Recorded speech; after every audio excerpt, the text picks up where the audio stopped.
അവതരിപ്പിക്കുന്ന EQ Empower, Embellish, Emerge, Enhance Your Life Training Program webinar series 2ലേക്ക് എല്ലാവരെയും ഹൃദയപൂർവ്വം സ്വാഗതം ചെയ്യുന്നു. ആദി ശങ്കരാചാര്യരുടെ ജന്മസ്ഥലമായ കാലടിയിൽ സ്ഥിതി ചെയ്യുന്ന ആത്മമിത്ര കഴിഞ്ഞ 9 വർഷങ്ങളായി സൈക്കോളജിക്കൽ കൗൺസിലിംഗും ഗൈഡൻസും നൽകി വ്യഥിത മനസ്സുകൾക്ക് സാന്ത്വനമേകുകയും കൂടാതെ നിരവധി വിവിധങ്ങളായ വ്യക്തിത്വ വികസന പരിപാടികൾ സംഘടിപ്പിക്കുന്ന അന്താരാഷ്ട്ര തലത്തിൽ തന്നെ ശ്രദ്ധ നേടിയ സ്ഥാപനമാണ്. ആത്മമിത്ര ഒരുക്കുന്ന EQ വെബിനാർ സീരീസ് 2ന്റെ 4ാം ദിവസമായ ഇന്നത്തെ വിഷയം ലിസണിംഗ് ഫോർ എ ചേഞ്ച്. ഈ വിഷയത്തിൽ ഇന്ന് ക്ലാസ് നയിക്കുവാനായി എത്തുന്നത് സോഷ്യൽ സൈക്കോളജിസ്റ്റും സൈക്കോ സ്പിരിച്വൽ കൗൺസിലറും NLP മാസ്റ്റർ ട്രെയിനറുമായ ഫാദർ ബോബി വടക്കേലാണ്. പീസ് ആൻഡ് സോഷ്യൽ ജസ്റ്റിസ് ആക്ടിവിസ്റ്റായി രാജ്യത്തിലെ വിവിധ രാജ്യങ്ങളിലെ പ്രോഗ്രാമുകളിൽ പ്രതിനിധിയായി പങ്കെടുത്തിട്ടുള്ള അദ്ദേഹം ബന്ധു ബോബ് എന്ന വിളിപ്പേരിലാണ് അറിയപ്പെടുന്നത്. വാണ്ടറിംഗ് മോങ്കായ അദ്ദേഹത്തെ ആത്മമിത്രയുടെ പേരിലും നമുക്ക് എല്ലാവർക്കും വേണ്ടിയും സ്നേഹാദരങ്ങളോടെ സ്വാഗതം ചെയ്യുന്നു. സ്വാഗതം ഫാദർ ബോബി വടക്കേൽ. ഇന്ന് ഞാൻ ഈ സെഷൻ തുടങ്ങാൻ ആഗ്രഹിക്കുന്നത് ഈ രീതിയിലാണ്. പലരും മരണമടഞ്ഞിട്ടുണ്ട്. നമ്മുടെ ബന്ധുക്കളാകട്ടെ, കുടുംബാംഗങ്ങളാകട്ടെ, സുഹൃത്തുക്കളാകട്ടെ, അല്ലെങ്കിൽ നാട്ടുകാരാകട്ടെ, പലരും എൻ്റെ കുടുംബത്തിൽ തന്നെ 6 പേർ may not be close relatives, എന്നാലും ബന്ധുക്കളായിട്ടുള്ള പലരും മരിച്ചിട്ടുണ്ട്. അവരെ ഈ സമയത്ത് ഓർക്കുന്നു. അതോടൊപ്പം തന്നെ എൻ്റെ സഭാംഗങ്ങളായ 5 പേരെങ്കിലും മരിച്ചിട്ടുണ്ട്. പിന്നെ ഞാൻ ഗൈഡ് ചെയ്ത പല യുവാക്കളും മരിച്ചിട്ടുണ്ട്. അവരെല്ലാം ഓർത്തുകൊണ്ടാണ് ഞാനിപ്പോൾ ഈ സമയത്ത് ഒരു തിരി അവിടെ കത്തിച്ചു വെച്ചുകൊണ്ട് ആ ജനൽക്കൽ അല്പസമയം മൗനം പാലിച്ചുകൊണ്ട് തുടങ്ങാൻ ആഗ്രഹിക്കുന്നത്. ഒരു അരമിനിറ്റ് മൗനമായി നമ്മുടെ ഈ രാജ്യത്ത് പല രീതിയിൽ മരിച്ചുപോയവരെ, അവരുടെ സന്തപ്ത കുടുംബാംഗങ്ങളെ, അവരുടെ ഉറ്റവരും ഉടയവരുമായ പലരും അനാഥരും ഒക്കെ ആയിട്ടുണ്ട്. അവർ കടന്നു പോകുന്ന ആ ദുഃഖത്തെ, സങ്കടത്തെ എല്ലാം ഈ സമയത്ത് ഓർത്തുകൊണ്ട് നമുക്ക് ആരംഭിക്കാം.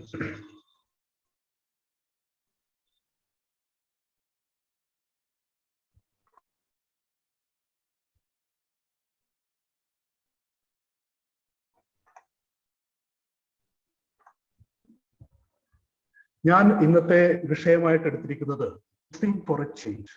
നിങ്ങൾക്ക് ഒരുപക്ഷെ ഇപ്പോൾ തന്നെ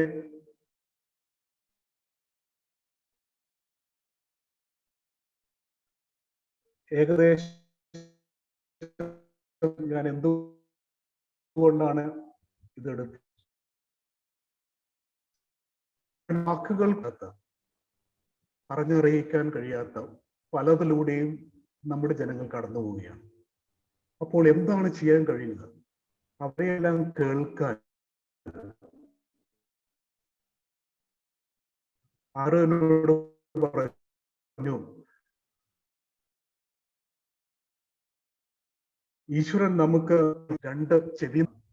അത് വളരെ പ്രസക്തമാണെന്ന് എനിക്ക് തോന്നുന്നു.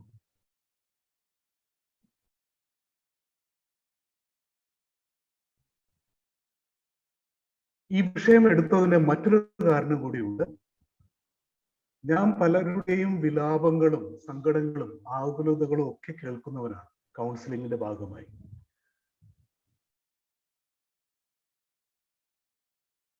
ഒരു 3 മണിക്കൂറിലധികം തുടർച്ചയായിട്ട് കേൾക്കാനൊക്കെ ഭയങ്കര ബുദ്ധിമുട്ടാണ്.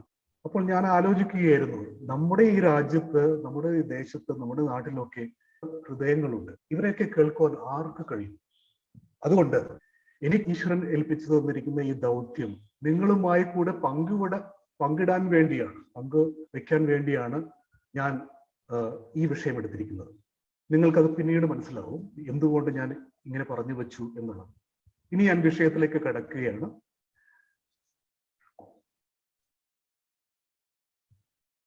എൻ്റെ ഇന്നത്തെ അവതരണത്തിന്റെ രൂപരേഖ ഏകദേശം ഈ രീതിയിലായിരിക്കും.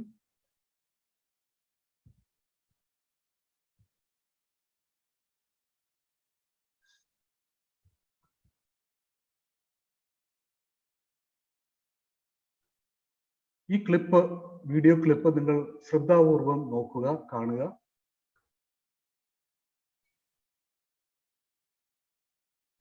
ഒരുപക്ഷെ ശബ്ദം കേൾക്കാൻ പറ്റില്ലായിരിക്കും, സാരമില്ല. അവിടെ നടക്കുന്നത് എന്താണ് സൂക്ഷിച്ച് നിരീക്ഷിക്കുക.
ഓക്കെ, നിങ്ങൾക്ക് മനസ്സിലായി കാണും.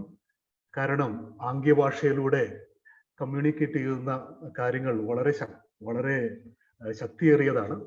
എന്താണ് അവിടെ നടന്നത്? ഒരു കുടുംബം ഒരു മേശയ്ക്ക് ചുറ്റും ഊണ് കഴിക്കാൻ ഇരിക്കുകയാണ്. 2 യുവാക്കളായ മക്കൾ സ്ക്രീനിൽ നോക്കിക്കൊണ്ടിരിക്കുകയാണ്. അവരുടെ ശ്രദ്ധ മുഴുവൻ അവിടെയാണ്. അപ്പൻ ഒരു ഭാഗത്ത്, അമ്മ ഒരു ഭാഗത്ത്. അപ്പൻ ചോദിച്ചു, റിക്വസ്റ്റ് ചെയ്തു, could you please pass the salt. ആ ഉപ്പുപാത്രം, ആ ഉപ്പ് വെച്ചിരിക്കുന്ന ഇത് ഇങ്ങോട്ടൊന്ന് നീക്കിത്തരാമോ? അവർ കേട്ടില്ല. കേട്ടവൻ എന്തോ കേട്ട് ഏതോ ഒരു പാത്രം, ഏതോ ഒരു ക്രൂവറ്റ് ഇങ്ങെടുത്ത് മാറ്റി വെച്ചു. അതിൽ ഉപ്പല്ലായിരുന്നു, എന്തായിരുന്നു? പെപ്പറായിരുന്നു. അപ്പോഴാണ് അപ്പൻ ദേഷ്യപ്പെട്ട് ഇങ്ങനെ നോക്കുന്നു അമ്മയുടെ നേരെ. എന്നിട്ട് അമ്മയോട് തുറന്ന് കാണിക്കാമല്ലോ, പലപ്പോഴും നമ്മുടെ കുടുംബങ്ങളിലൊക്കെ അങ്ങനെയാണല്ലോ. അപ്പൊ അമ്മയോട് കാണിക്കുകയാണ് കത്തിയെടുത്ത്. എന്നിട്ട് ഇങ്ങനെ ദേഷ്യം വരുന്നുണ്ട്, കഴുത്തിറക്കാൻ ആ പാകത്തിൽ, അവരെ പിടിച്ച് കുത്താനുള്ള പാകത്തിൽ ദേഷ്യം വരുന്നുണ്ട്. എന്നിട്ട് അമ്മ ഇതെല്ലാം കണ്ട് ചിരിക്കുകയാണ്, ആസ്വദിക്കുകയാണ്. ഇനി എന്താണ് എൻ്റെ ഭർത്താവ് ചെയ്യാൻ പോകുന്നതെന്ന് സൂക്ഷ്മമായിട്ട് നിരീക്ഷിച്ചുകൊണ്ടിരിക്കുകയാണ്. അപ്പോൾ ഈ അപ്പൻ ഒരു ക്രിയേറ്റീവ് പ്രൊവോക്കേഷൻ എന്ന് പറയും, ഒരു സ്ട്രാറ്റജി. എന്താണ് അദ്ദേഹം ചെയ്യുന്നത്? വളരെ രസികമായ രീതിയിൽ ഇവരെ പ്രകോപിപ്പിക്കാൻ വേണ്ടി പഴയ ഒരു ടൈപ്പ് റൈറ്റർ എടുത്തു വെച്ചുകൊണ്ട് അടി തുടങ്ങി. നിങ്ങൾക്കറിയാം ഒരു ടൈപ്പ് റൈറ്റർ എങ്ങനെ മേശപ്പുറത്ത് വെച്ച് അടിക്കുമ്പോൾ ഉണ്ടാവുന്ന പ്രതിധ്വനികളും. അപ്പോഴാണ് ഈ 2 മക്കളും മൊബൈൽ എടുത്ത് അപ്പന്റെ നേരെ ശ്രദ്ധ അങ്ങോട്ട് തിരിക്കുന്നു, അറ്റൻഷൻ അങ്ങോട്ട് പോകുന്നു. മറ്റവരും നോക്കിയാണ്. എന്നിട്ട് എന്താണ് ഇവിടെ സംഭവിക്കുന്നത് അങ്ങോട്ടും ഇങ്ങോട്ടും നോക്കുന്നു. പിന്നെ ഡാഡ് എന്ന് വിളിക്കുന്നു. പിന്നെ പ്ലീസ് ഡാഡ്, വാട്ട്സ് ഹാപ്പനിങ്? അപ്പോൾ അദ്ദേഹം പറയുന്നു, oh I was a little distracted. വളരെ നർമ്മരസത്തോടെ അദ്ദേഹം പറയുകയാണ്, I was a little distracted. എന്നിട്ട് ഇങ്ങനെ 2 മൂവ്മെന്റ് കാണിക്കുന്നു. ഇവർക്ക് കാര്യം മനസ്സിലായി. അവർ ഉടനെ ആ മൊബൈൽ താഴേക്ക് മടിയിലേക്ക് വെക്കുന്നു. ഊണിൽ പങ്കെടുക്കാനുള്ള ആ കൂട്ടായ്മയിലേക്ക് വരുവാൻ തയ്യാറാവും. ഇതായിരുന്നു. ഒരുപക്ഷെ ഇത് നമ്മുടെ കുടുംബങ്ങളിലൊക്കെ, ഇത് വെസ്റ്റേൺ വേൾഡിൽ മാത്രമല്ല, പശ്ചിമ ലോകത്ത് മാത്രമല്ല സംഭവിക്കുന്നത്. ഇന്ന് നമ്മുടെ കേരളക്കരയിലും എത്തിക്കഴിഞ്ഞു ഇതിന്റെ തരംഗം.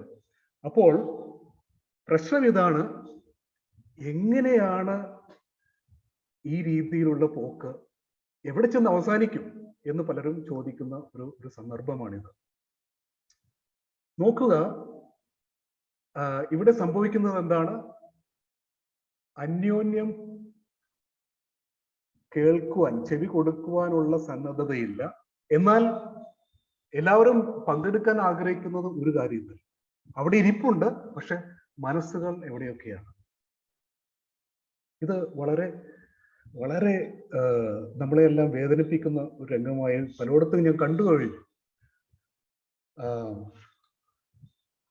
അടുത്ത എൻ്റെ ഒരു ഷെയറിങ്ങിലേക്ക് ഞാൻ വരികയാണ്.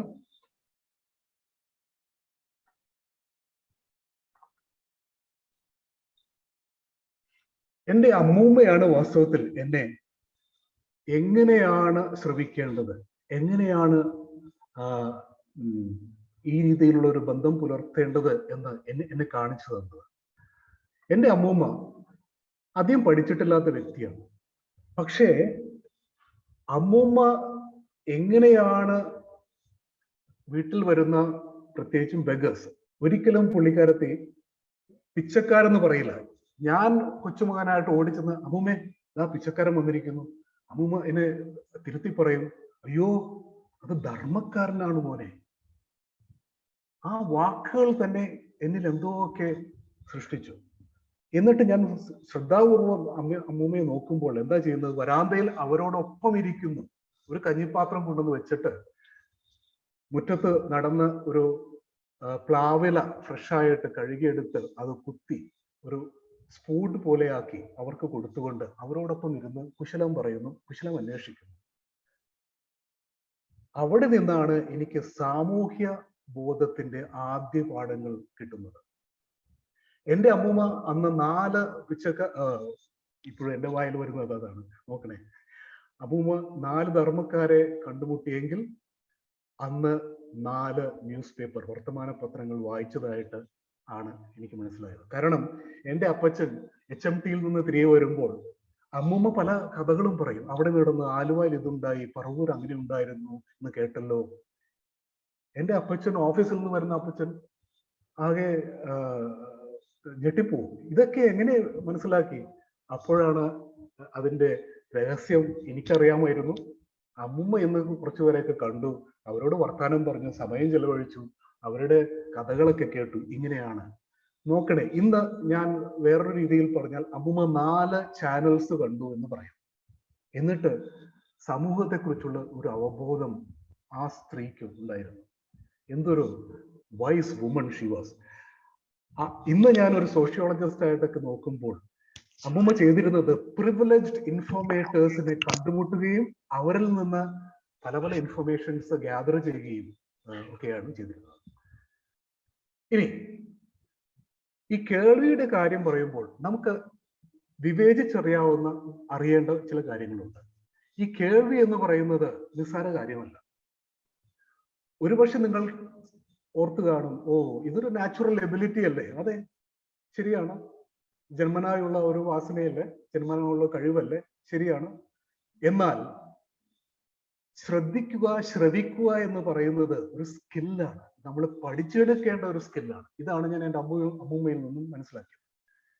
ഈ കേൾക്കുക, ചെവി കൊണ്ട് കേൾക്കുക എന്ന് പറയുന്നത് ഒരു പ്രക്രിയയാണ്. അത് പക്ഷെ നമ്മൾ അതിൽ വലിയ ശ്രമകരമായൊരു കാര്യം ചെയ്യേണ്ടതില്ല. ഉറങ്ങിക്കിടന്നാലും ഒക്കെ നമ്മൾ ചെവിയിൽ പലതും വന്ന് തരംഗങ്ങൾ അടിക്കുന്നു. അതൊരു പ്രോസസ്സാണ്. എന്നാൽ ശ്രദ്ധയോടെ ശ്രവിക്കുക, ഫോക്കസോടുകൂടെ, അതൊരു മാനസിക പ്രക്രിയയാണ്. അതുകൊണ്ട് തന്നെയാണ് ശ്രവിക്കുക എന്ന് പറഞ്ഞത് പഠിച്ചെടുക്കാൻ കുറച്ച് ബുദ്ധിമുട്ടുള്ള ഒരു കാര്യമാണ്. അതിന് ഏകാഗ്രത വേണം, അതിന് മാനസികമായ ഒരു ഇൻവോൾവ്മെന്റ് വേണം. ഒരു സാധാരണ മനുഷ്യൻ 20,000 20,000 ഹെർട്സിന് ഇടയിൽ ഉള്ള ഒരു കപ്പാസിറ്റി ഉണ്ട്.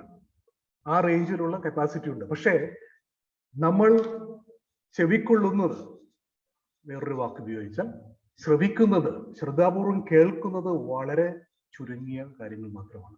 അവിടെയാണ് നമ്മൾ ഒരു വ്യാഖ്യാനം നടത്തി അതിന്റെ അർത്ഥം മനസ്സിലാക്കാനുള്ള ഒരു പ്രയത്നം നടത്തുന്നത്. പിന്നെ ഈ ശ്രവണം എന്ന് പറയുന്നത് ആ റേഞ്ച് വിട്ടുപോയാൽ നമുക്ക് ഫിസിയോളജിക്കലായിട്ട്, ഭൗതികമായിട്ട്, ശാരീരികമായിട്ട് കേൾക്കാൻ കഴിയില്ല. എന്നാലും നമുക്ക് ശ്രദ്ധിക്കാൻ കഴിയും, ശ്രവിക്കാൻ കഴിയും. എങ്ങനെ? നോൺ വെർബൽ ക്യൂസ്, വാക്കുകളല്ലാത്ത ചില കാര്യങ്ങൾ ശ്രദ്ധിച്ചാൽ കാര്യങ്ങൾ മനസ്സിലാക്കാൻ കഴിയും. അപ്പോ ഈ ശ്രവണം അല്ലെങ്കിൽ ശ്രദ്ധ എന്ന് പറയുന്നത് വളരെ വ്യത്യസ്തമായ ഒരു കാര്യമാണ്. അപ്പോൾ നമുക്ക് ചോദിക്കാം, എന്താണ് ഇത്? ഒന്ന്, ഒരു കഴിവായിരിക്കാം, നൈസർഗികമായി പ്രകൃതിജന്യമായ ഒരു കഴിവായിരിക്കാം. എന്നാൽ ലിസണിങ് ഒരു സ്കില്ലാണ്. ഇത് ആർജിച്ചെടുക്കേണ്ട ഒരു സ്കില്ലാണ്.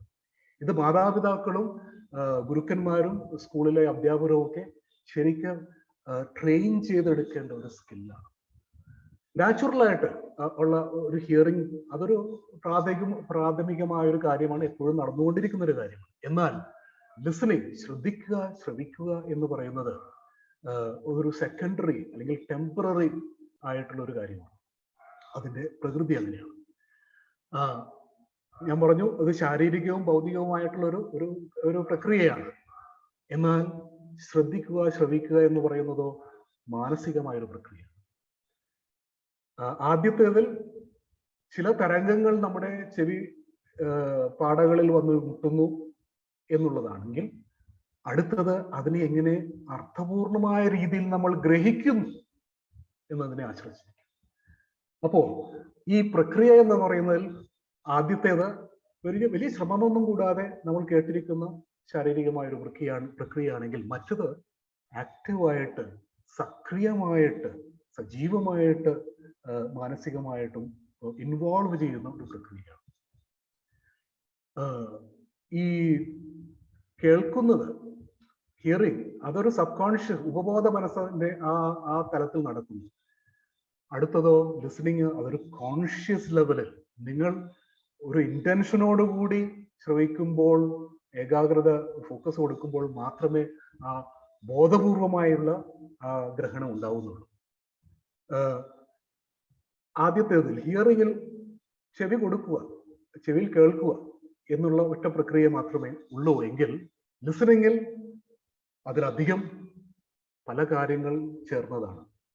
എന്തുകൊണ്ടെന്നാൽ അത് മാനസികമായ പ്രക്രിയ. ഞാൻ പറഞ്ഞു, കണ്ണുകൊണ്ട് പോലും നമ്മൾക്ക് കേൾക്കാൻ കഴിയും, ശ്രദ്ധിക്കാൻ കഴിയും. കാരണം we are neither aware nor we have any control over the sounds we hear. നമ്മളുടെ കാതുകളിൽ വന്ന് അടിക്കുന്ന ഈ ശബ്ദ തരംഗങ്ങളുടെ അലകൾ, അതിന്റെ മേൽ നമുക്ക് കൺട്രോൾ ഇല്ല. എന്നാൽ ശ്രവിക്കുക എന്ന് പറയുന്നതിൽ നമുക്ക് കൺട്രോൾ ഉണ്ട്. ഒന്നിൽ ഏകാഗ്രത ആവശ്യമാണ്, ഇന്ന് മറ്റ് ലിസണിങ്ങിൽ, ശ്രവിക്കലിൽ അത് ആവശ്യമില്ല. ശരി, അത് ഞാൻ കൺക്ലൂഡ് ചെയ്യട്ടെ. Listening is one step ahead of hearing. ഈ ശ്രവിക്കുക എന്ന് പറയുന്നത്, ഈ ശ്രദ്ധിക്കുക എന്ന് പറയുന്നത് കേൾവിയിൽ നിന്നും ഒരു പടി കൂടെ നമുക്ക് പോകാനുണ്ട്. ബാക്കിയുള്ളത് നിങ്ങൾക്ക് സ്ക്രീനിൽ കാണാം. ചില സ്റ്റാറ്റിസ്റ്റിക്സ്, ചില കണക്കുകൾ, ചില പഠനങ്ങളിൽ നിന്നും വന്നിട്ടുള്ള ചില വിവരങ്ങളാണ് ഞാനിവിടെ വെളിപ്പെടുത്തുന്നത്. 85% നമ്മൾ പഠിക്കുന്നത്, നമ്മൾ ഗ്രഹിക്കുന്നത്, നമ്മൾ മനസ്സിലാക്കുന്നതൊക്കെ കേൾവിയിലൂടെയാണെന്നാണ് പറയുന്നത്. അതുകൊണ്ടായിരിക്കണം നമ്മുടെ ഋഷിമാരൊക്കെ ഉരുവിട്ട് പഠിപ്പിക്കുകയും വേദങ്ങളൊക്കെ, ഉപനിഷത്തുകളൊക്കെ അങ്ങനെ ഗ്രഹിക്കുകയും അത് ഒരു ഈണത്തിലും ഒരു ഛന്ദസ്സിലും ഒക്കെ അത് അറേഞ്ച് ചെയ്ത് വാക്കുകൾ ആ രീതിയിലാക്കി അത് ഓർമ്മിക്കാൻ പറ്റുന്ന രീതിയിലാക്കിയത്. അവർക്കിത് മനസ്സിലായി കാണണം. മനുഷ്യർ സാധാരണയായിട്ട് 25% ഈ കോംപ്രിഹെൻഷൻ, ഗ്രഹിക്കുക എന്ന് പറയുന്നത് ലിസണിങ്ങിലൂടെയാണ്, ശ്രദ്ധയിലൂടെയാണ്, ശ്രവിക്കലിലൂടെയാണ്.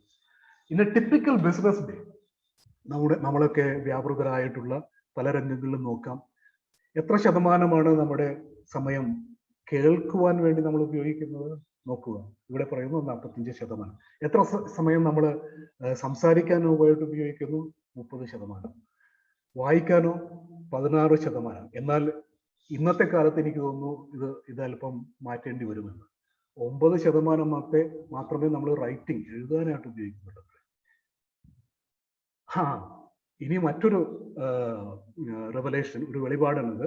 ഏകദേശം 2% കൂടി വന്നാൽ മാത്രമേ പ്രൊഫഷണൽ ആയിട്ട് ആരെങ്കിലും ലേണിംഗ് അല്ലെങ്കിൽ അങ്ങനെ ഗ്രഹിക്കുവാനുള്ള സ്കിൽസ്, ഇംപ്രൂവ് ചെയ്യാനുള്ള സ്കിൽസ് ഒക്കെ അതിനുള്ള ശ്രമം ഉണ്ടാവുന്നുള്ളൂ എന്ന്.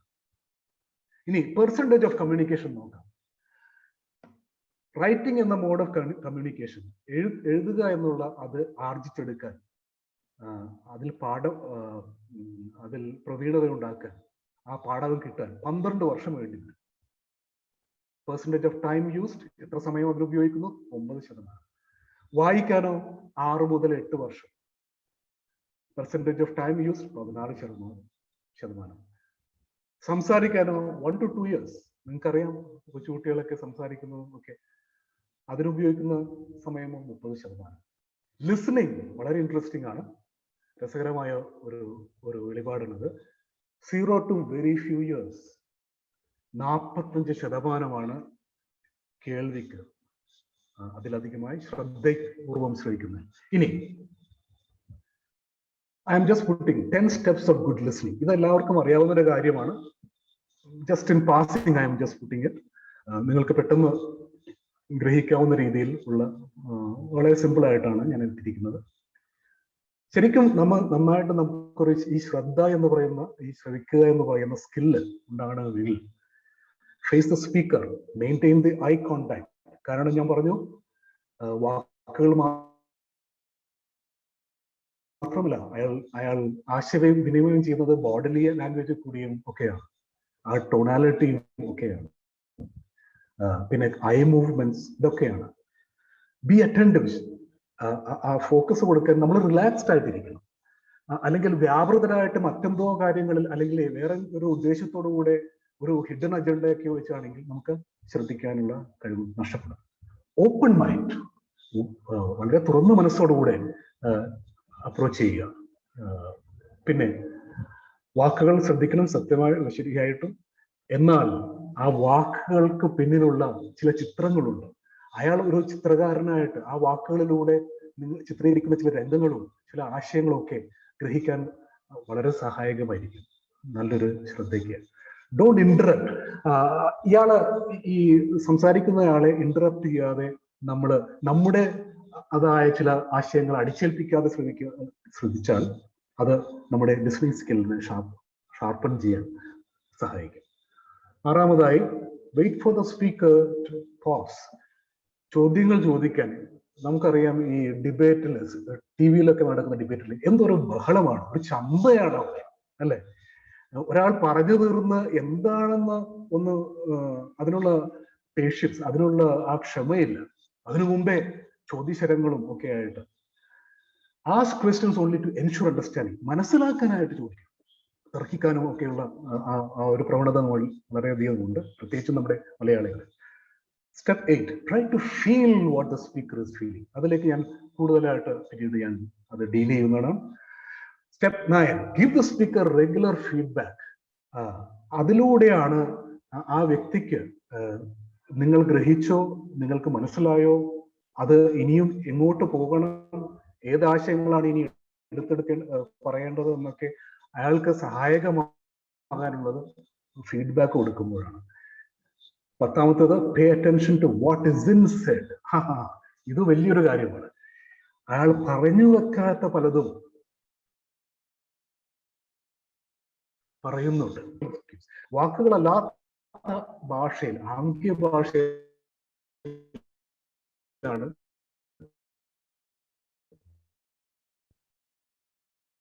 പലപ്പോഴും ധ്വനികളിലൂടെയാണ് ഒക്കെ വരുന്നത്. കേൾക്കുന്നത് കൃത്യം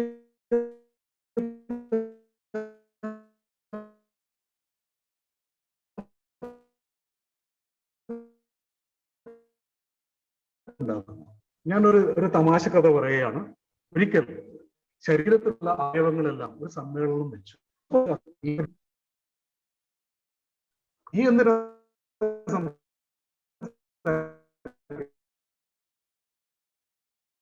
നീ വാവൂട്ടിയിരിക്കാൻ പറഞ്ഞു.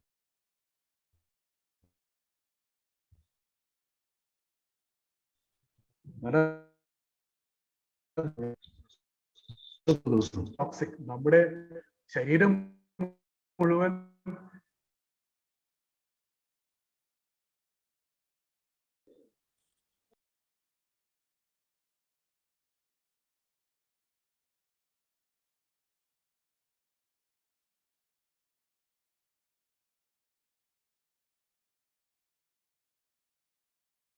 ഓക്കെ, ഈ കഥയിൽ നിന്ന് ഞാൻ പറഞ്ഞു വയ്ക്കുന്നത് ശ്രദ്ധയുടെ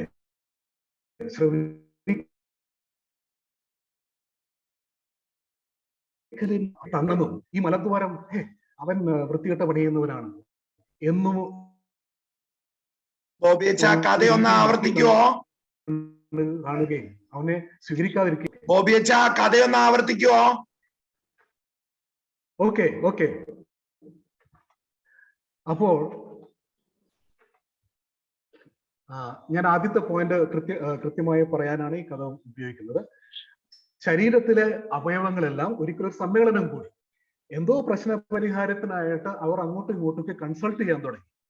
അപ്പോൾ ചെവിയും മൂക്കും നാക്കും വായും ഹൃദയവും കരങ്ങളും വയറും കരളും ഒക്കെ സംസാരിച്ചു, പല പല കാര്യങ്ങളൊക്കെ പറഞ്ഞു. മലദ്വാരം സംസാരിക്കാൻ തുടങ്ങിയപ്പോൾ മറ്റുള്ളവരൊക്കെ ഇങ്ങനെ അവനെ ഒന്ന് പുച്ഛിച്ചു നോക്കിയിട്ട് പറഞ്ഞു, നീ മിണ്ടാതിരിക്കുക. ആ രീതിയിൽ അവന് ആ ട്രീറ്റ്മെന്റ് കൊണ്ട് മലദ്വാരം മിണ്ടാതെ വാമൂടിയിരുന്നു. ഒരു 3 ദിവസം കഴിഞ്ഞപ്പോൾ എല്ലാവർക്കും അസ്വസ്ഥതയായി. കാരണം ശരീരം മുഴുവൻ വിഷമയമായി, വിസർജിച്ച് കളയാൻ ഉള്ളത് പോകാതെയായി. അപ്പോഴാണ് മറ്റുള്ള അവയവങ്ങൾക്ക്, ശരീരത്തിന്റെ മറ്റ് അംഗങ്ങൾക്ക് മനസ്സിലായത്, ഓഹോ, ഈ കാര്യങ്ങളൊക്കെ കൃത്യമായി മനസ്സിലാക്കാൻ നമുക്ക് ഈ ചെറിയവന്റെ കൂടെ, ഈ താഴ്ന്ന് കിടക്കുന്ന അവന്റെ കൂടെ, മറഞ്ഞിരിക്കുന്ന അത്ര വലിയ പണിയൊന്നും ആണെന്ന് നമ്മൾ കരുതാത്ത, നമ്മളൊക്കെ പുച്ഛിച്ച അവനെ കൂടി കേൾക്കേണ്ടതായിരുന്നു എന്നുള്ള ഒരു തിരിച്ചറിവ് അവർക്ക് വന്നു. അപ്പോ ലിസണിങ് ഇൻക്രീസസ് അക്യുറസി. 2, ലിസണിങ് ശ്രദ്ധിക്കുന്നത് കൊണ്ട് വിശ്വാസം കൂടുന്നു. ഇതിന് ഉദാഹരണമായി ഞാൻ കാണുന്നത് ഫാദർ കരുപ്പേരിയുടെ ഒരു ആശ്രമമുണ്ട്, തൃശ്ശൂർ ഭാഗത്താണെന്ന് തോന്നുന്നു. അവിടെയൊക്കെ ജയിൽ വിട്ടുവരുന്ന അവരെ പുനരധിവസിപ്പിക്കുന്ന ഒരു ആശ്രമമാണ്.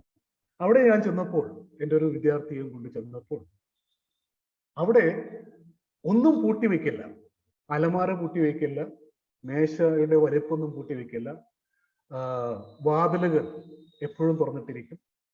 അപ്പൊ എനിക്ക് വളരെ ആശ്ചര്യമായി, ഇതെന്താണ് ഇങ്ങനെ? അപ്പോ അവിടെയുള്ള അച്ഛനും ആ ബ്രദറും എന്നോട് പറഞ്ഞു, ഇവരൊക്കെ വിശ്വാസം നഷ്ടപ്പെട്ടവരാണ്. തങ്ങളുടെ ആ കുറ്റകൃത്യം മൂലം അവരെ അവജ്ഞയോടെ നോക്കുന്നത് കൊണ്ട് അവരിലുള്ള വിശ്വാസം നഷ്ടപ്പെട്ട് വീണ്ടും സമൂഹത്തിലേക്ക് തിരിച്ചു പോകേണ്ടവരാണ്. അതുകൊണ്ട് ഇതൊരു ട്രെയിനിങ് ഗ്രൗണ്ടാണ്.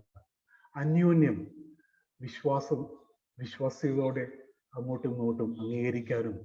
അപ്പൊ ഞാൻ ചോദിച്ചു, അപ്പൊ ഇവിടെ കളവൊക്കെ ഉണ്ടാകാറുണ്ട്? ഓ, ഇഷ്ടം പോലെ ഉണ്ടാകാറുണ്ട്. എന്നാൽ ഞങ്ങൾ അതൊന്നും കൂട്ടാക്കാറില്ല. ഞങ്ങൾ ചിരിക്കുന്നു, അംഗീകരിക്കുന്നു. പിന്നീട് അദ്ദേഹം പറഞ്ഞൊരു കഥയുണ്ട്. എന്തോ ഒരു പ്രഷ്യസ് ആയിട്ടുള്ളൊരു സാധനം ആരോ എടുത്തു.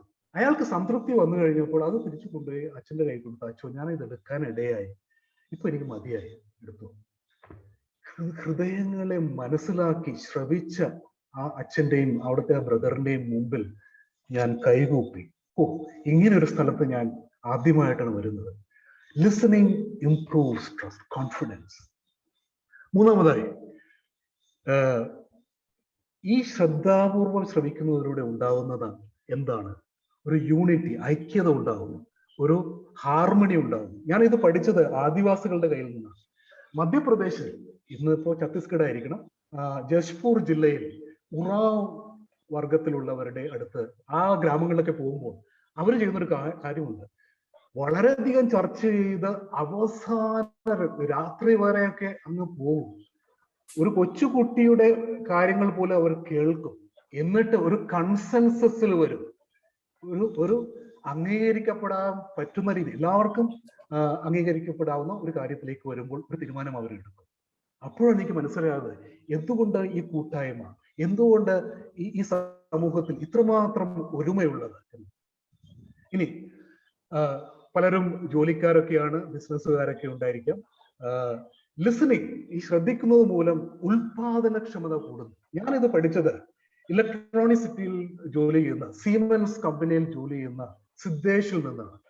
സിദ്ധേഷ് എന്നെ എജൈൽ ടീം വർക്കിനെ കുറിച്ച് പഠിപ്പിച്ചു, സ്ക്രം ടീം വർക്കിനെ മെത്തഡോളജിയെ കുറിച്ച് പഠിപ്പിച്ചു. അപ്പോഴാണ് എനിക്ക് മനസ്സിലായത് ഇന്നത്തെ ബിസിനസ് വേൾഡിൽ പഴയ മോഡലല്ല അവർ ഉപയോഗിക്കുന്നത്. ആശയവിനിമയം ചെയ്ത ടീം വർക്കിന് വേണ്ടി ശരിക്ക് അന്യോന്യം കേൾക്കുകയും അംഗീകരിക്കുകയും അത് കണക്കിലെടുക്കുകയും ചെയ്യുന്ന ഒരു പ്രക്രിയയാണ് ഈ എജൈൽ സ്ക്രം. ഇത് സോഫ്റ്റ്വെയർ എഞ്ചിനീയേഴ്സ് ഒക്കെ എല്ലാവർക്കും അറിയാവുന്നതാണ്. അടുത്തത് ലിസണിങ് പ്രിവെന്റ്സ് മിസ്അണ്ടർസ്റ്റാൻഡിങ്. ഞാൻ കപ്പിൾസ് കൗൺസിലിംഗിൽ ശ്രദ്ധിച്ചിട്ടുള്ള ഒരു കാര്യമാണ്, ഇവരൊക്കെ എന്താണ് അവിടെ നടക്കുന്നതെന്ന് വെച്ചാൽ പലപ്പോഴും ഞാൻ ശ്രദ്ധിച്ചിട്ടുണ്ട്, ഇവരെ രണ്ടുപേരെയും ഒന്ന് അങ്ങോട്ടും ഇങ്ങോട്ടും അവരുടെ ഹൃദയത്തിലുള്ള കാര്യങ്ങൾ ഒന്ന് പറഞ്ഞു വയ്ക്കാൻ, ഒന്ന് ശ്രദ്ധാപൂർവം കേൾക്കാൻ ഉള്ള ഒരു ഇടം, ഒരു സമയം കൊടുത്താൽ പല പ്രശ്നങ്ങളും ഡിസോൾവ് ചെയ്യും, പല പ്രശ്നങ്ങളും ഇല്ലാതായിത്തീരുന്നു. അപ്പോഴാണ് ഇതാണോ ഇദ്ദേഹം വെച്ചുകൊണ്ടിരുന്നത്, അയ്യോ ഇത് ഞാൻ മനസ്സിലാക്കിയില്ലല്ലോ എന്നുള്ള ഒരു അത്ഭുതത്തോടെ അങ്ങോട്ടും ഇങ്ങോട്ടും നോക്കുകയും പിന്നീട് അവർക്കൊരു വ്യത്യാസം ഉണ്ടാവുകയും അവരുടെ ബന്ധങ്ങൾ ശക്തിപ്പെടുകയൊക്കെ ചെയ്യുന്നു. അപ്പോൾ ലിസണിങ് പ്രിവെന്റ്സ് മിസ്അണ്ടർസ്റ്റാൻഡിങ്.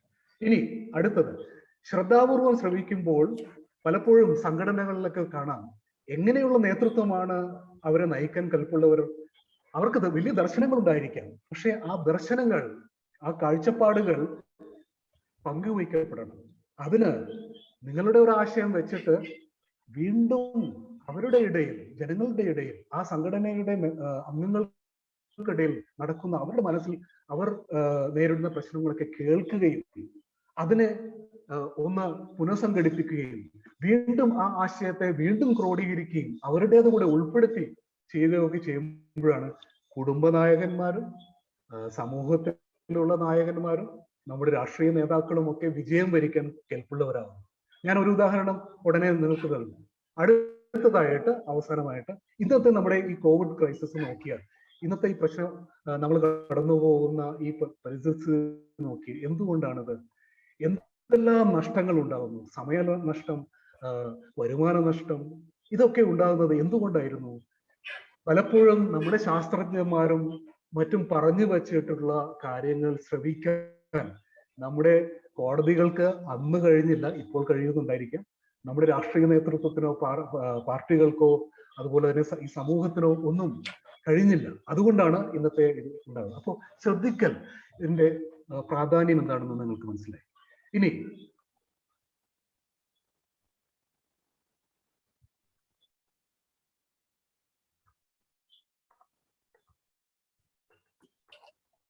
ഓക്കെ,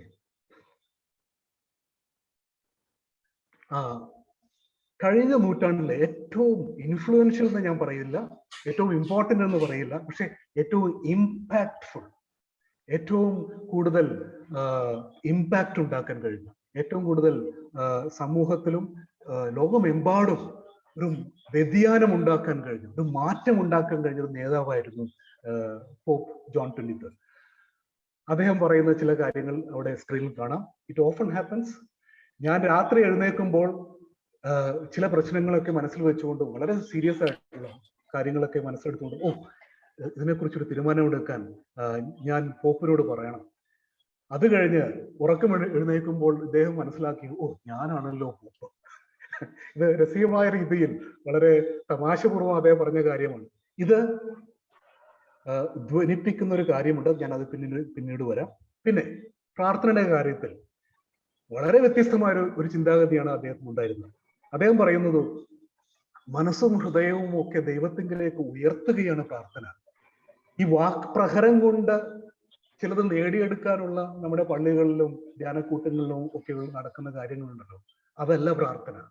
എന്നിട്ട് അദ്ദേഹം പറയുന്നു, ആക്ച്വൽ വേർഡ്സ് മാറ്റർ ലെസ്. നമ്മുടെ വാക്കുകൾക്ക് വലിയ പ്രസക്തിയൊന്നുമില്ല, വാസ്തവത്തിൽ ഹൃദയത്തിനും മനസ്സിനുമാണ് പ്രസക്തി.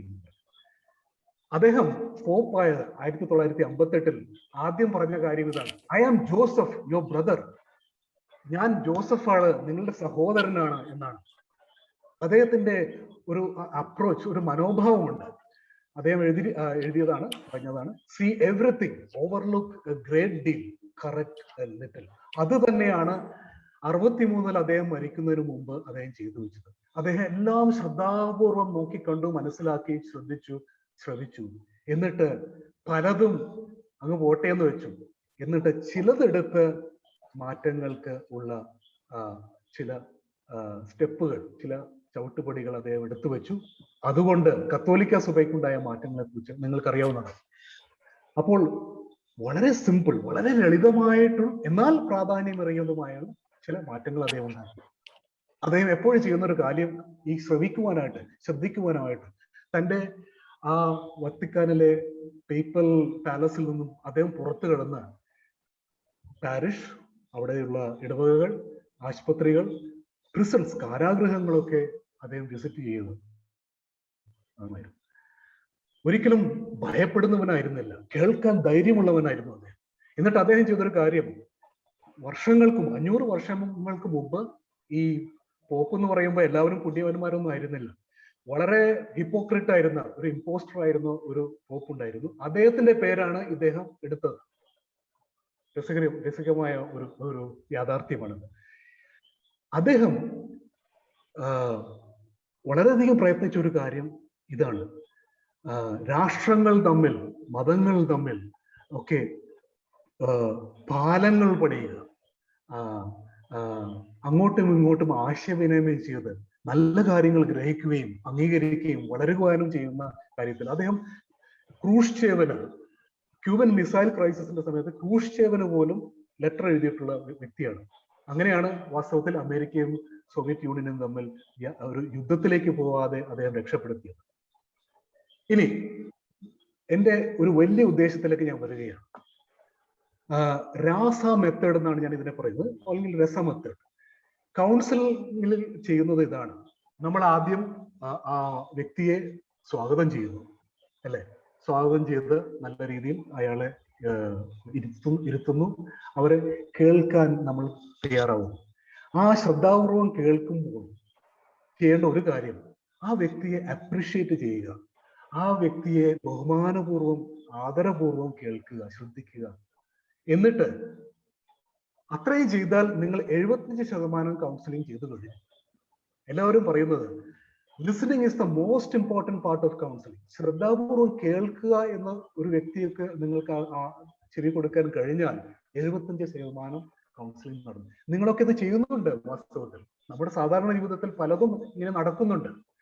പിന്നീട് നിങ്ങൾ കേട്ട കാര്യം ചുരുക്കി, നിങ്ങളുടേതായ വാക്കുകളിൽ വളരെ ചുരുക്കി സംക്ഷിപ്തമായിട്ട് ആ വ്യക്തിക്ക് ഇതാണോ നിങ്ങൾ പറഞ്ഞത്, ഇതാണ് ഞാൻ മനസ്സിലാക്കിയത്, ഇത് ശരിയാണോ എന്ന് പറഞ്ഞാൽ ആ വ്യക്തി നിങ്ങൾ എന്നെ മനസ്സിലാക്കി എന്നുകൂടെ ആ ഒരു ഫീലിംഗ് അയാൾക്ക് കിട്ടിയാൽ 15% കൂടെ നിങ്ങൾ, അപ്പൊ 90% കൗൺസിലിംഗ് കഴിഞ്ഞു അതോടുകൂടെ. അപ്പോൾ നടക്കുന്നൊരു കാര്യമുണ്ട്. വാസ്തവത്തിൽ ഇത് മിററിംഗ് ആണ്. നിങ്ങൾ ഒരു കണ്ണാടി, ചങ്ങാതി ഉണ്ടെങ്കിൽ കണ്ണാടി വേണമെന്ന് പറയാറില്ലേ? നിങ്ങൾ ഒരു കണ്ണാടി അയാളുടെ മുമ്പിൽ വെച്ചു കൊടുക്കുക, നിങ്ങളുടെ ശ്രദ്ധയിലൂടെ. അയാളെ തന്നെ മനസ്സിലാക്കി അയാളുടെ പ്രശ്നങ്ങളും ആ സങ്കീർണതകളും ഒക്കെ അവിടെ എടുത്തിട്ട് തിരിച്ചറിയാൻ ഒരു സഹായം നിങ്ങൾ ചെയ്യുകയാണ് അവിടെ. അപ്പോൾ എന്താ സംഭവിക്കുന്നത്? പലപ്പോഴും സംഭവിക്കുന്നത് ഇതാണ്, ആ ശ്രദ്ധിക്കലിലൂടെ അയാൾ കൂടുതൽ ആഴത്തിലേക്ക് അയാൾ തന്നെ അതിന്റെ എന്താ പറയാ സൊല്യൂഷൻസ് കണ്ടുപിടിക്കുന്നു. അതിന് ചെയ്യാനുള്ള പ്രതിവിധികൾ എന്താണെന്ന് അയാൾക്ക് തന്നെ തിരിച്ചറിയാൻ കഴിയുന്നു. കാരണം നമ്മുടെ അബോധ മനസ്സുകളിൽ എല്ലാ സമ്പത്തും ഉണ്ട്. അപ്പോൾ ശ്രദ്ധാപൂർവം നിങ്ങൾ ശ്രവിച്ചപ്പോൾ ആ വ്യക്തിയെ നിങ്ങൾ എംപവർ ചെയ്യുകയാണ് ഉണ്ടായത്. ആ വ്യക്തിയെ നിങ്ങൾ ശക്തി ആർജിക്കാൻ, അവരുടെ ഉള്ളിൽ നിന്ന് തന്നെ ശക്തി ആർജിക്കാനുള്ള ഒരു കഴിവ് നിങ്ങൾ നേടിക്കൊടുക്കുകയാണ്. അപ്പോൾ എൻ്റെ അഭിപ്രായത്തിൽ ഇന്ന് ഈ കോവിഡ് ക്രൈസിസിന്റെ സമയത്തിൽ വളരെ വ്യസനത്തിലൂടെ, വളരെ കഷ്ടതയിലൂടെ പോകുന്ന പല കുടുംബങ്ങളും, പല സഹോദരങ്ങളും, പല നാട്ടുകാരും ഒക്കെ നിങ്ങൾക്ക് അല്പം ഒന്ന് ചെവി കൊടുക്കാൻ കഴിഞ്ഞാൽ, ഫോണിലൂടെ ആകാം, അവരുടെ ഭാരം ഇറക്കി വയ്ക്കുവാൻ എന്തൊരു സഹായമാണ് നിങ്ങൾ ചെയ്യുന്നതെന്ന് അറിയാമോ? അതുകൊണ്ട് പ്രിയ സുഹൃത്തുക്കളെ, എനിക്ക് നിങ്ങളോട് ഒരു റിക്വസ്റ്റ് ഉള്ളത്, നിങ്ങൾക്ക് ആവുന്ന രീതിയിൽ ശ്രദ്ധാപൂർവം അവരെ കേൾക്കുവാനും അവരുടെ ഭാരം മനസ്സിലാക്കുവാനും എന്താണ് അവർ കടന്നുപോകും എന്ന് ചെയ്യുവാൻ കഴിഞ്ഞാൽ നിങ്ങൾ വലിയൊരു സേവനമാണ് ഈ സമൂഹത്തിൽ നൽകുക. യുവൽ നോവ ഹറാറി എന്ന് പറഞ്ഞ ഒരു വലിയ എഴുത്തുകാരനുണ്ട്. അദ്ദേഹത്തെ അഭിമുഖമായി ഇന്റർവ്യൂ ചെയ്ത ജയ് ഷെട്ടി യൂട്യൂബിൽ അദ്ദേഹത്തോട് ചോദിക്കുന്ന ചോദ്യത്തിന് അദ്ദേഹം പറയുന്നു, happiness is reality minus expectation. ഈ എക്സ്പെക്ടേഷൻ എന്ന് പറയുന്നത് നമ്മൾ പലപ്പോഴും അടിച്ചേൽപ്പിക്കുന്ന ഒരു കാര്യമാണ്. യാഥാർത്ഥ്യത്തെ നമ്മൾ യാഥാർത്ഥ്യമായിട്ട് അംഗീകരിക്കാൻ കഴിയുമ്പോൾ സന്തോഷമുണ്ട്. എന്നിട്ട് അദ്ദേഹം പറയുകയാണ്, അതുകൊണ്ട് സമയമെടുക്കുക, നിങ്ങളെ തന്നെ മനസ്സിലാക്കുക, നിങ്ങളുമായി നിങ്ങളുടെ ഉള്ളവുമായി കൂടുതൽ സമയം ചിലവഴിക്കുക. Listen to what is happening inside you. നിങ്ങളിൽ സംഭവിക്കുന്നത് എന്താണെന്ന് ശ്രദ്ധാപൂർവ്വം ശ്രവിക്കുക. എന്നിട്ട് അദ്ദേഹം നമുക്കൊക്കെ ഒരു വാർണിംഗ് തരുന്നുണ്ട്. എന്താണ് പറയുന്നത്? ഇന്നത്തെ ഈ സോഫ്റ്റ്വെയർ ടെക്നോളജിയിലൂടെയൊക്കെ പല പല ഏജൻസ്, പല പല ശക്തികളും നിങ്ങളെ കൺട്രോൾ ചെയ്യാനാണ് ഇവിടെ ശ്രമിക്കുന്നത്. ഓർക്കുക, ആ രണ്ട് യുവാക്കൾ ആ മേശപ്പുറത്തിരുന്നപ്പോൾ അവർ കാണുന്ന പലതിലൂടെയും നിങ്ങൾക്കറിയാം, സബ്ലൈമിനൽ മെസ്സേജസ് ഒക്കെ ഉപയോഗിച്ച് പലരും അവരുടെ അബോധ മനസ്സിനെ കൺട്രോൾ ചെയ്യുന്നുണ്ട്. അതറിയില്ല.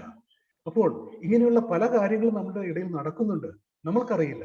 അപ്പോൾ ഇദ്ദേഹം വളരെ വിമർശനാത്മകമായി സോഷ്യൽ അനാലിസിസും ഹിസ്റ്റോറിക്കൽ അനാലിസിസും ഒക്കെ ചെയ്തിട്ടൊരു വ്യക്തിയാണ്. നമ്മളെ വാർണിംഗ് കൊടുക്കുകയാണ് അദ്ദേഹം പറയുന്നത് ഈ കാര്യത്തിലൂടെ. ഇപ്പോൾ ഞാനൊരു ഇന്റർവ്യൂ നടത്താൻ പോവുകയാണ്. എൻ്റെ കൂടെ പഠിച്ച ബേസിൽ നമ്മുടെ ഇടയിലുണ്ട്, ഒരു ശ്രോതാവായിട്ട്. അദ്ദേഹത്തിൽ വളരെ മാറ്റങ്ങൾ ഉണ്ടാക്കിയ ഒരു സംഭവം ഉണ്ടായി. അത് ശ്രവിക്കലിലൂടെയാണ്. അദ്ദേഹത്തിൽ നിന്ന് നമുക്ക് ഇപ്പോൾ നേരിട്ട് കേൾക്കാം. ബേസിൽ അവിടെ ഉണ്ടോ? Bobby, good evening. യെസ്, ബേസിലിന്റെ മുഖം ഒന്ന് കാണിക്കാവോ?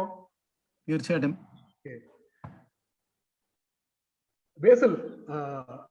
ബേസിൽ എങ്ങനെയാണ് ഇങ്ങനെ ഭയങ്കര ഒരു മാറ്റം? ഒരു വേട്ടക്കാരനായി ഞാൻ കണ്ട ബേസിൽ ഒരു ഇന്നത്തെ വലിയ അറിയപ്പെടുന്ന ഒരു പക്ഷി നിരീക്ഷകനും ഒരു ബേർഡ് റെസ്ക്യൂർ, പക്ഷികളെയൊക്കെ റെസ്ക്യൂ ചെയ്യുന്ന ഒരാളുമായിട്ട് മാറ്റം ഉണ്ടാക്കിയ നിങ്ങളുടെ ജീവിതത്തിൽ ഉണ്ടായ സംഭവം ഒന്ന് പറയാമോ?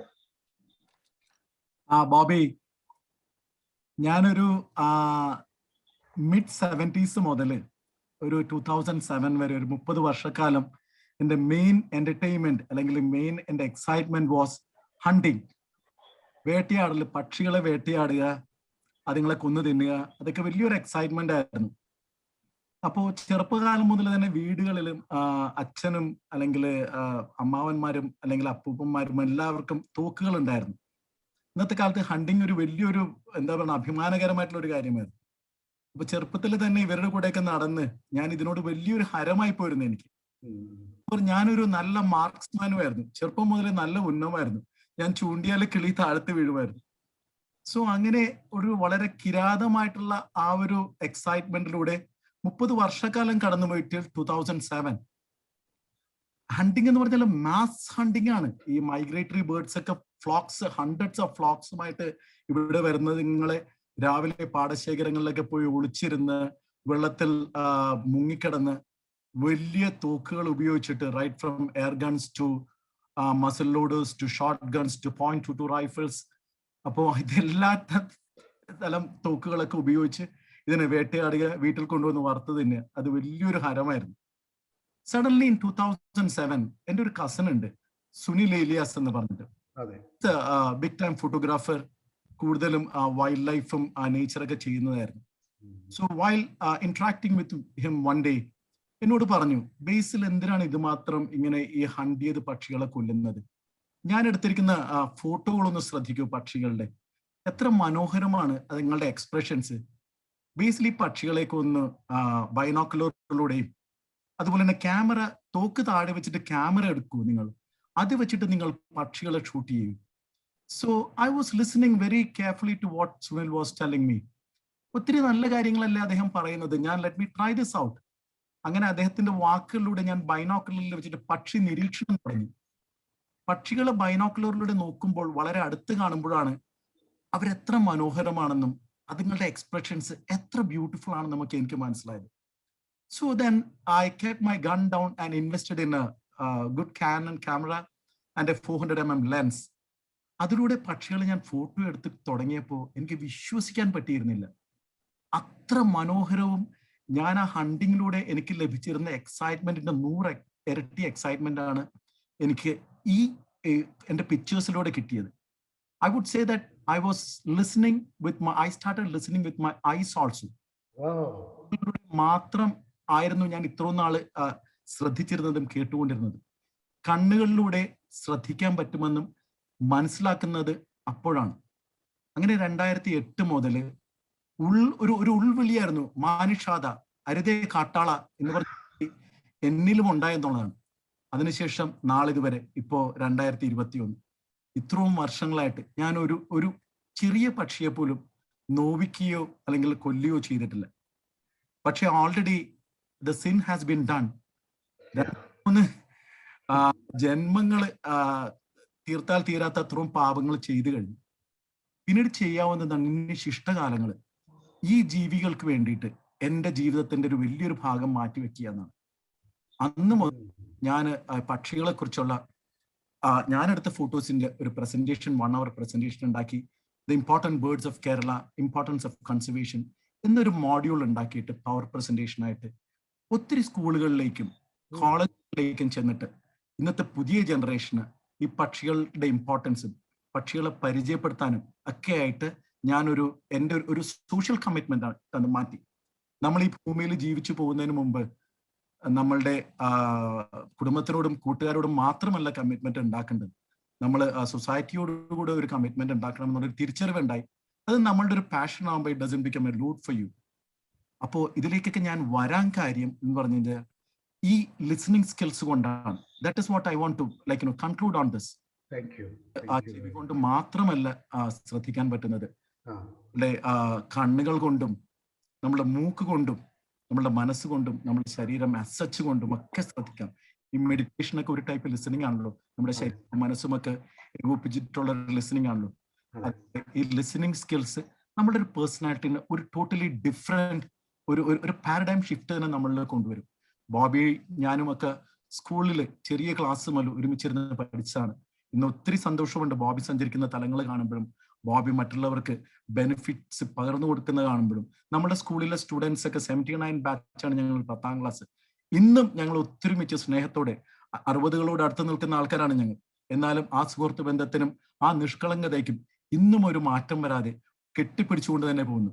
ബോബിയുടെ ഈ ഒരു സെഷനിൽ ഒരല്പം കോൺട്രിബ്യൂട്ട് ചെയ്യാൻ പറ്റിയതിൽ വളരെ സന്തോഷം. Thank you so much Bobby.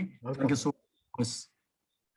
അതെ, ബേസിലിന്റെ ആ പക്ഷികളെ കുറിച്ചുള്ള ചില കാര്യങ്ങൾ കൂടെ ഞാൻ കാണിക്കാൻ ഉദ്ദേശിക്കുന്നു.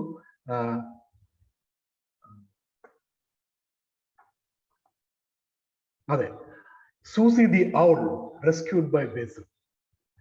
നോക്കൂ, ബേസിലിന്റെ ലാപ്ടോപ്പിനും മേലെ ആ മൂങ്ങ അവിടെ ഇരിക്കുന്നത് ഒരു അത്ഭുതം തന്നെയാണ്. അതിനു മുമ്പ് ആ മൂങ്ങ ആ പഴയ റേഡിയോന് മേലെയും ആ ടി വിയിൽ തൂങ്ങിക്കിടക്കുന്നതൊക്കെ, ഇതൊക്കെ വളരെ ടച്ചിങ് ആയിട്ടുള്ള ആ ഒരു ബന്ധം ക്രിയേറ്റ് ചെയ്യാൻ ലിസണിങ്ങിലൂടെ ബേസിൽ പറഞ്ഞത് ഉൾവിളി കേട്ടു. അതിലേക്കാണ് ഞാൻ വരുന്നത്. എങ്ങനെയാണ് ഈ ഉൾവിളി കേൾക്കാനുള്ള കഴിവുണ്ടാകുന്നത്? Empathetic listening, സമാനുഭാവത്തോടെയുള്ള ശ്രദ്ധിക്കൽ. ഇത് സിംപത്തറ്റിക് ലിസണിങ് അല്ല. സിംപത്തറ്റിക് ലിസണിങ് ഒരു സഹാനുതാപം, സഹാനുഭൂതി. പക്ഷെ അത് കടന്നു പോയിട്ട് വേണം നമുക്ക് ഈ എംപത്തറ്റിക് ലിസണിങ്, സമാനുഭാവത്തോടു കൂടിയുള്ള ശ്രദ്ധിക്കലിലേക്ക് പോകാൻ. ഞാനൊരു ഉദാഹരണം പറയാൻ പോവുകയാണ്, അതിലൂടെ നിങ്ങൾക്ക് കാര്യം മനസ്സിലാവും. ഞാൻ ആദ്യത്തെ സ്കിപ്പ് ചെയ്ത അവസാനത്തെ ഒരു ഉദാഹരണം എൻ്റെ അമ്മയിൽ നിന്ന് ഞാൻ കണ്ട ഒരു ഉദാഹരണമാണ്. അമ്മച്ചി കഴിഞ്ഞ ദിവസം 72 വയസ്സുണ്ട് അമ്മച്ചിക്ക്. ക്യാൻസറിൽ നിന്നൊക്കെ രക്ഷപ്പെട്ട് ഇരിക്കുന്നു. അമ്മച്ചി മഴ ഉള്ള സമയത്ത് കോമാങ്ങ, മുറ്റത്തുള്ള കോമാങ്ങയിൽ നിന്നും മാങ്ങ വീഴുന്നുണ്ട്. മഴ കഴിഞ്ഞപ്പോൾ പതുക്കെ അതൊന്ന് എടുക്കാനായിട്ട് മുറ്റത്തേക്ക് ഇറങ്ങി. സന്ധ്യാസമയമായി. അപ്പോൾ ആരോ ഗേറ്റിനരികെ നിന്ന് പരുങ്ങുന്നു. പെട്ടെന്ന് പേടിച്ച്, കള്ളനാണോ ആരാണോ എന്താണോ എന്ന് പേടിച്ച് ഒന്ന് വലിഞ്ഞു ഉള്ളിലേക്ക്, വീട്ടിനുള്ളിലേക്ക്. ഒരുപക്ഷെ അമ്മച്ചി പ്രാർത്ഥിച്ചു കാണും. ആ പേടിയെക്കുറിച്ചും അതൊരു ഫീലിംഗ് ആണ്, ആ വികാരമാണ് അല്ലെ. അതിന്റെ പിന്നിലുള്ള നീഡ് ഞാൻ അനലൈസ് ചെയ്യുകയാണ് കേട്ടോ. ഇത് അമ്മച്ചി ഒരുപക്ഷെ കോൺഷ്യസ് ആയിട്ടൊന്നും ചെയ്ത് കാണില്ല. അതിന്റെ പിന്നിലുള്ള ഒരു സുരക്ഷയുടേതായ ഒരു ആവശ്യം നമുക്ക് എല്ലാവർക്കും ഉണ്ട്. ഒരുപക്ഷെ അമ്മച്ചി പ്രാർത്ഥിച്ചു കാണാം. അത് കഴിഞ്ഞ് അമ്മച്ചിയിൽ വന്ന മാറ്റം എന്താണെന്ന് അറിയോ? ആ വ്യക്തിക്ക് ഒരുപക്ഷെ വിശപ്പുണ്ടായിരിക്കാം. ആ വ്യക്തിക്ക് ചിലപ്പോൾ വീട്ടിൽ കഴിക്കാൻ ഒന്നും ഇല്ലായിരിക്കാം.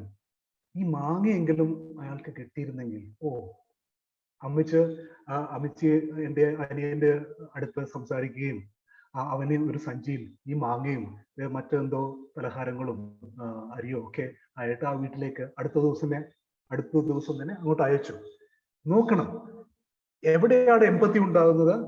ആദ്യമായി നമുക്ക് നമ്മുടെ ഫീലിങ്സിനെയും നമ്മുടെ നീഡ്സിനെയും കുറിച്ചുള്ള ഒരു അവബോധം ഉണ്ടായിരിക്കണം, ഒരു സെൽഫ് കണക്ഷൻ ഉണ്ടായിരിക്കണം. അപ്പോഴാണ് നമുക്ക് യേശു പറഞ്ഞ മാതിരി നിന്നെപ്പോലെ നിന്റെ അയൽക്കാരനെ കരുതുക, സ്നേഹിക്കുക എന്ന് ആ ഒരു പ്രയാണമുണ്ട്, ഒരു പ്രോസസ് ഉണ്ട്, ഒരു പ്രക്രിയയുണ്ട്. ഇത് കേൾവിയിലൂടെയാണ്, അന്ധകരണത്തിലെ പതിക്കുന്ന കാര്യങ്ങളിലൂടെയാണ്. അതാണ് ബേസിലും നമ്മളോട് ചൂണ്ടിക്കാണിക്കുന്നത്. റോബിൻ ശർമ്മയുടെ ഒരു വചനം ഞാൻ ഓർക്കുകയാണ്. It is not what you will get out of the books that is so enriching, it is what the books get out of you that will ultimately change your life. നിങ്ങൾക്ക് നിങ്ങളുടെ വായനയിൽ നിന്നൊക്കെ കിട്ടുന്ന, നിങ്ങൾ ശേഖരിക്കുന്ന കാര്യങ്ങളൊന്നും അല്ല വാസ്തവത്തിൽ മാറ്റങ്ങൾ ഉണ്ടാക്കാൻ സഹായിക്കുന്നത്. ആ വായന, ആ പുസ്തകം, അത് ബൈബിൾ ആയിക്കോട്ടെ, ഗീതയായിക്കോട്ടെ, ഖുറാൻ,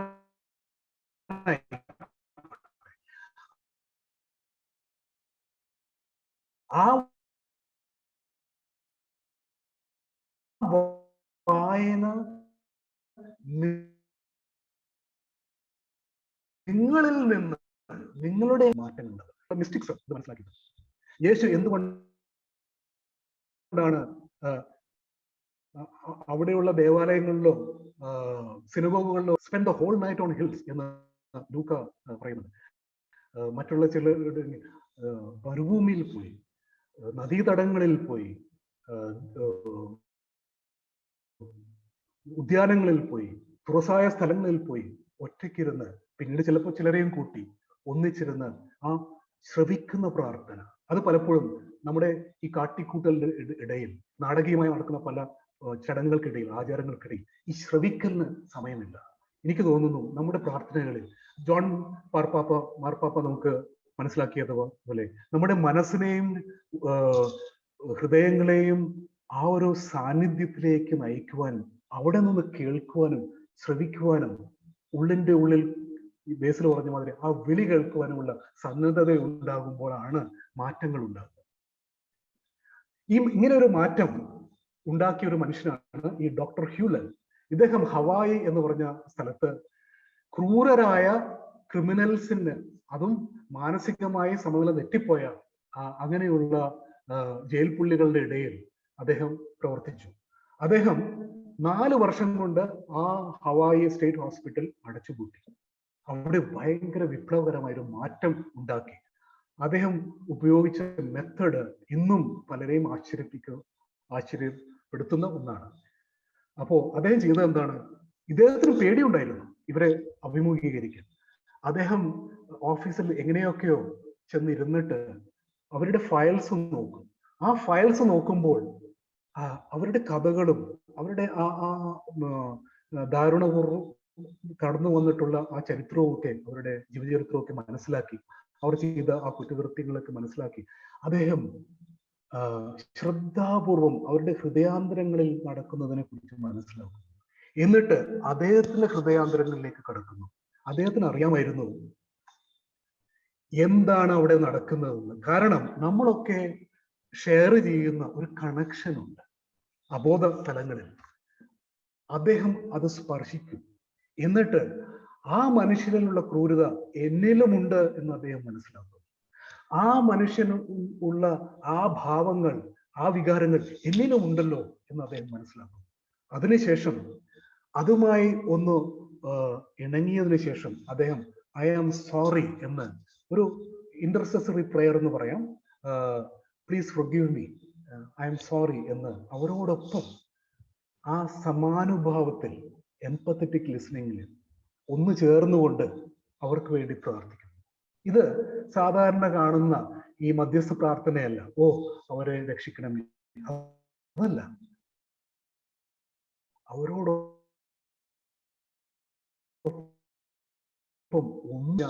ആ രീതിയിൽ ഒരു അനുതാപ മനസ്സോടുകൂടെ അവരെ ഉയർത്തുകയാണ്. എന്നിട്ട് അദ്ദേഹം പറയുന്നു, thank you God, thank you for them. എന്തോ നിന്റെ പദ്ധതിയിൽ അവർക്കൊരു സ്ഥാനമുണ്ട്. Thank you for bringing me into their life, thank you for bringing them into my life. അവരെ എന്റെ ജീവിതത്തിലേക്ക് കൊണ്ടുവരുന്നതിന് നന്ദി. എന്നിട്ട് അദ്ദേഹം, നീ എനിക്ക് കാണിച്ചു തരുന്ന ഈ സ്നേഹം അവരുമായി പങ്കെടുക്കുക, ഐ ലവ് യു എന്ന് ഓരോ വ്യക്തിയും മനസ്സിൽ കണ്ടുകൊണ്ട് പറയും. ഇതിലൂടെയാണ് അദ്ദേഹം മാറ്റമുണ്ടാക്കിയത്. ഞാൻ അവസാനിപ്പിക്കാൻ പോവുകയാണ്. അതിനു മുമ്പ് ഒരു ചെറിയ കഥ കൂടെ, വേറൊരു അമ്മൂമ്മ കഥ. ഞാൻ തുടങ്ങി വെച്ചത് ഒരു അമ്മൂമ്മ കഥയിൽ നിന്നാണെങ്കിൽ, ഇത് എൻ്റെ മെറ്റേണൽ ഗ്രാൻഡ് മദറാണ്. എൻ്റെ അമ്മച്ചിയുടെ അമ്മ, ഗോതിർത്ത് എന്ന് പറയുന്ന നോർത്ത് വടക്കൻ പറവൂർ ഉണ്ടായിരുന്ന, 99-ാമത്തെ വയസ്സിൽ മരിച്ചുപോയി.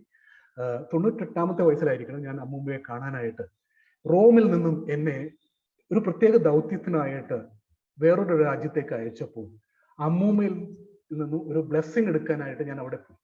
അവിടെ വെച്ച് എൻ്റെ ഈ കഴുത്തിൽ കിടക്കുന്ന ആ കുരിശ് രൂപം കണ്ടിട്ട് അമ്മൂമ്മ ചോദിച്ചു, എന്തടാ ഈ തലയില്ലാത്ത കുരിശ് എന്ന്. ഞാൻ ഇതിനെ എങ്ങനെ എക്സ്പ്ലെയിൻ ചെയ്യുമെന്നൊക്കെ ഇങ്ങനെ ആലോചിച്ചുകൊണ്ടിരിക്കുമ്പോൾ അമ്മൂമ്മ പറഞ്ഞു, ആ നീ പറയൊന്നും വേണ്ട, എനിക്കറിയാം. അമ്മൂമ്മയ്ക്ക് എന്തറിയാം എന്ന് ഞാൻ ചോദിച്ചപ്പോൾ അമ്മൂമ്മ പറഞ്ഞു, ഓ അത് യേശുവിന്റെ അപ്പുറത്തും ഇപ്പുറത്തും ഇരുവശങ്ങളിലും ഉണ്ടായിരുന്ന അവരുടെ കുരിശല്ലേ. എൻ്റെ കൂടെ ഉണ്ടായിരുന്ന ബന്ധുക്കളും സ്നേഹിതരും ഒക്കെ ചിരിച്ചു. ഞാൻ വിളറിപ്പോയി. കാരണം അമ്മുമ്മയുടെ ആ ധ്വനി എന്താണ്, നീ ഒരു കള്ളന്റെ കുരിശാണ് ഇട്ടിരിക്കുന്നത്. അപ്പോൾ എനിക്കറിയാം അതിലൊരു പരിഹാസമുണ്ട്. എന്നാൽ എന്തുകൊണ്ട് അമ്മുമ്മ ഒരു ബ്ലെസ്സിങ്ങിന് പറയും ഇങ്ങനെ എന്ന് ഞാൻ ചോദിക്കാൻ തുടങ്ങി. അതിനുശേഷം എന്നെ കെട്ടിപ്പിടിച്ചുകൊണ്ട് അമ്മൂമ്മ പറയുകയാണ്, നീ നല്ല കള്ളനാണ് കേട്ടോ. ഓ, വലിയൊരു ആശ്വാസം, വലിയൊരു കോൺസലേഷൻ ആയിരുന്നു. എന്നിട്ട് ഞാൻ അവിടെ നിന്ന് വിടവാങ്ങി ഓസ്ട്രേലിയ വഴിയാണ് ഞാൻ ആ രാജ്യത്തേക്ക് പോകേണ്ടിയിരുന്നത്. വലിയൊരു ലോങ് ഫ്ലൈറ്റ് ആയിരുന്നു. എനിക്ക് ആ ഫ്ലൈറ്റിന്റെ സമയത്ത് ഭക്ഷണം കഴിക്കാൻ തോന്നിയില്ല, ഒന്നും കഴിക്കാൻ തോന്നിയില്ല. ഞാൻ ആലോചിക്കുകയായിരുന്നു, ദൈവമേ ഞാൻ എന്താണ് മനസ്സിലാക്കേണ്ടത്, എന്താണ് എൻ്റെ അമ്മൂമ്മ എന്നെ പഠിപ്പിക്കാൻ ഉദ്ദേശിക്കുന്നത്, ഞാൻ എന്താണ് കേട്ടത്. വാസ്തവത്തിൽ ബ്രിസ്ബനിൽ ലാൻഡ് ചെയ്യുമ്പോഴാണ് എനിക്ക് മനസ്സിലാവുന്നത്, ഓ, അസീസിയിലെ ഫ്രാൻസിസ് പറഞ്ഞൊരു കാര്യമുണ്ട്, സഹോദരരെ, ദൈവം നിങ്ങളിൽ ചെയ്യുന്ന നല്ല കാര്യങ്ങൾ എപ്പോഴൊക്കെ അത് ചെയ്യുമ്പോൾ ഞാൻ ചെയ്തു എന്ന് ഭാവിക്കുന്നുവോ അപ്പോഴൊക്കെ നിങ്ങൾ കള്ളന്മാരാണ്. എന്തുകൊണ്ട്? ദൈവത്തിന് അർഹതപ്പെട്ട മഹിമയും പുകഴ്ചയും ഒക്കെ നിങ്ങൾ കൈപ്പറ്റുവാൻ നിങ്ങൾ പറിച്ചെടുക്കുകയാണ്. നിങ്ങൾ കള്ളന്മാര് തന്നെയാണ്, പിക് പോക്കറ്റേഴ്സ് എന്ന് പറയാം. അത് മനസ്സിലാക്കിയപ്പോൾ എനിക്ക് മലയാളത്തിലുള്ള ആ കവിത ഓർമ്മ വന്നു. വെറുമൊരു മോഷ്ടാവായ ഓരോന്നെ കള്ളൻ എന്ന് വിളിച്ചില്ലേ എന്ന്. അപ്പൊ എനിക്ക് മനസ്സിലായി ഞാനൊരു മോഷ്ടാവാണ് വേറെ തലങ്ങളിൽ. ആ അമ്മൂമ്മയുടെ ആന്തരിക നേതൃത്വത്തിൽ അമ്മൂമ്മയ്ക്ക് അത് കാണാൻ കഴിഞ്ഞു. എന്നെ ശരിയാക്കുവാൻ അമ്മൂമ്മ ഒരു ചെറിയ പരിഹാസം നർമ്മരസത്തോടുകൂടെ ഇതിലൂടെ എനിക്ക് ചിലത് പഠിപ്പിച്ചു തന്നു. ആ വിജ്ഞാനം അമ്മൂമ്മയ്ക്ക് കൊടുത്തത് എങ്ങനെയാണ്, എവിടെയാണ്? അസീസിയിലെ ഫ്രാൻസിസിനൊന്നും വായിച്ചു കേട്ടിട്ടില്ല അമ്മൂമ്മ. പക്ഷെ അസീസിയിലെ ഫ്രാൻസിസിൽ പ്രവർത്തിച്ച പരിശുദ്ധ ആത്മാവ് ആ അമ്മൂമ്മയിലും പ്രവർത്തിച്ചു എന്ന് ഞാൻ തിരിച്ചറിഞ്ഞു. എനിക്ക് വളരെ വലിയൊരു മാറ്റമുണ്ടായി. ഞാൻ വിനയാന്യുതനായി റോമിൽ നിന്ന് അയച്ചു പൂർണ്ണ അധികാരത്തോടെ എന്നുള്ള ഭാവം ഒക്കെ വിട്ടിട്ട് ഉപവാസത്തിലൂടെയും പ്രാർത്ഥനയിലൂടെയും അവിടെ ഉണ്ടായിരുന്ന 7 പ്രശ്നങ്ങൾ പരിഹരിക്കാൻ എനിക്ക് ദൈവം ശ്രദ്ധിക്കുവാനുള്ള ഒരു ഗിഫ്റ്റ് തന്നു. ഞാനും ഒരു സഹോദരൻ മാത്രമാണ്. അവരെ പോലെ കുറ്റങ്ങളിലൊക്കെ ഒരു മോഷ്ടാവായിട്ടുള്ള എന്നെ എന്തോ ഒരു നിയോഗത്തിന് ദൈവം അയച്ചിരിക്കുന്നു എന്നുള്ളൊരു ഭാവത്തോടുകൂടി അവരെ സമാനുഭാവത്തോടെ എംപത്തറ്റിക് ലിസണിങ്ങിലൂടെ ചിലർക്ക് വ്യത്യാസമുണ്ടാക്കാനും മറ്റു ചിലരെ കുറ്റസമ്മതം നടത്താനും ഒക്കെ എനിക്ക് കഴിഞ്ഞു.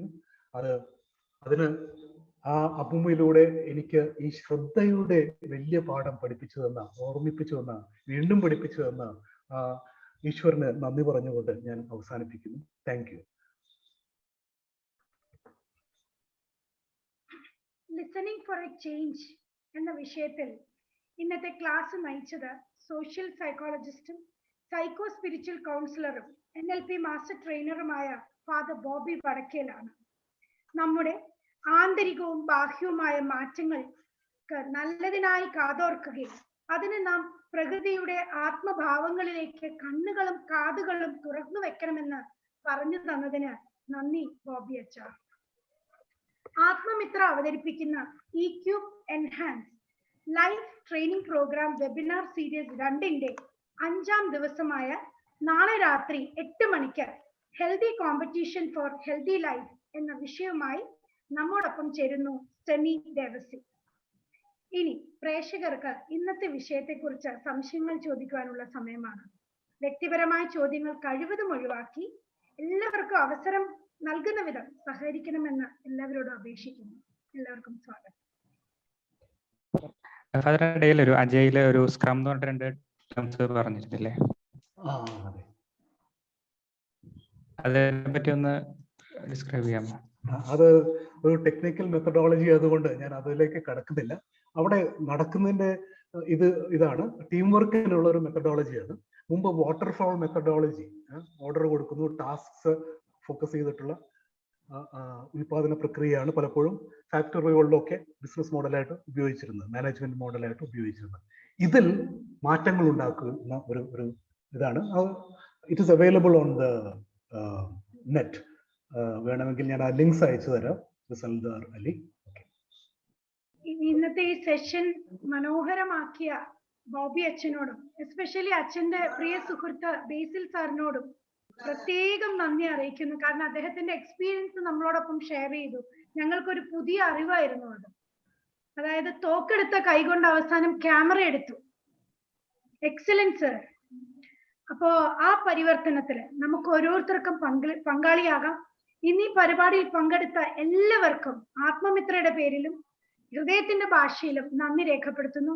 എല്ലാവർക്കും ഒരു ശുഭരാത്രി നേർന്നുകൊള്ളുന്നു.